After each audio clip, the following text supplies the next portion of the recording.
Hi, I'm Rajan Kamath, and I'm giving you the background information for the ILSCO Strategic Planning meeting on 14th and 15th June. I will certainly introduce myself to you in person if we haven't had the pleasure of working together before. But at this point, I'm giving you the objectives for this meeting. I'm giving you an update of the work that has been done so far on strategic planning this year. And I will also introduce you to the preparation and pre-work that you will do before the meeting. And finally, I'll leave with you some points to ponder, themes and topics that you need to think about as you come in to the meetings on the 14th and 15th of June.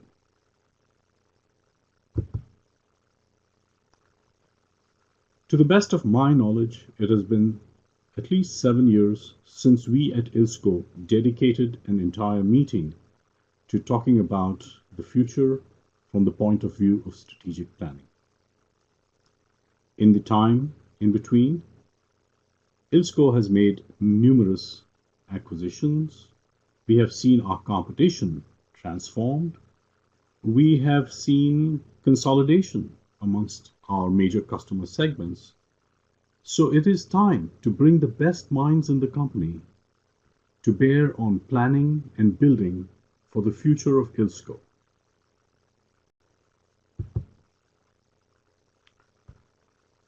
What progress have we made so far?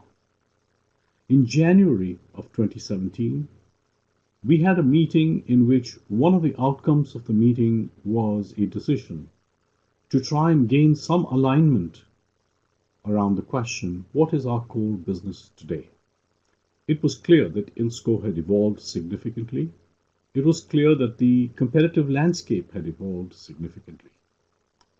A follow-up meeting in May 2017 resulted in a first draft, a first preliminary attempt to answer the question, what is ILSCO's core business today?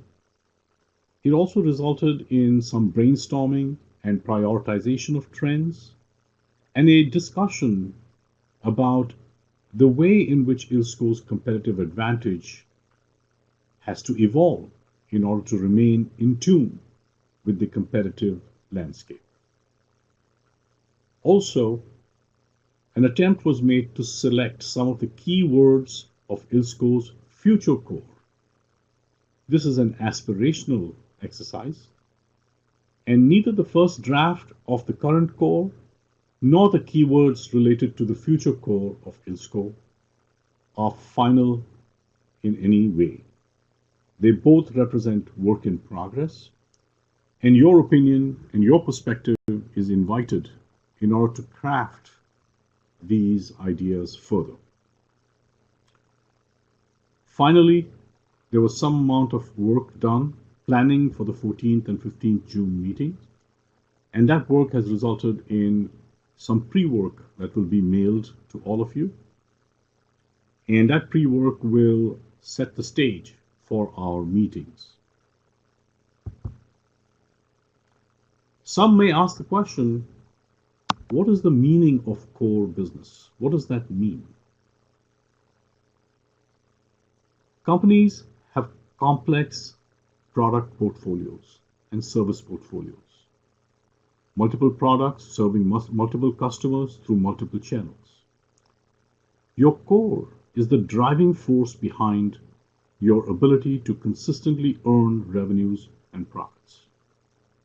Usually, a core business is some combination of technologies, channels, and some of your most robust customer segments. Early in the week of 29th May, you will be sent a pre-work assignment. This pre-work assignment will contain a draft of the work that we did in May on defining ILSCO's current core. It'll also include a draft of some of the trends that were discussed and prioritized, and a draft of the keywords for ILSCO's future core. You are requested to complete and return the pre-work by the 7th of June, and that will set the stage for us to start the discussions at the meetings in mid-June.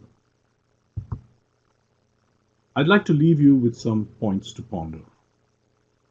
These are ideas and themes that will build on the discussion of ILSCO's future core. First, are you aware of opportunities for ILSCO to adjust the value delivered to one or more of our customer segments? Is our current product or service an example of over-serving this customer? That is, are we giving this customer more than this customer really values or needs? Is our product over-engineered? Is our product over-sophisticated? Also, are you aware of any customer segments that are underserved? Are we giving some customers less than what they need? Would they prefer packaging or delivery terms that are different than the ones that we offer?